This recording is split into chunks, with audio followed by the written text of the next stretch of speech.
ஆத்தங்கர தோப்புக்குள்ள அந்தி சாயும் நேரத்துல பாக்குவத்தல மாத்திக்கலாம் வாமா.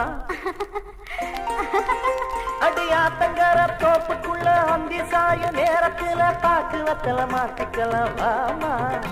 நான் முதிராத நாத்து முறைக்காத பாத்து கொடி மேல குரங்காடலாமா. நான் கனியாத செவ்வாழ மாமா. அடி ஆத்தங்கர தோப்புக்குள்ள அந்தி சாயும் நேரத்துல பாக்குவத்தல மாத்திக்கலாம் வாமா.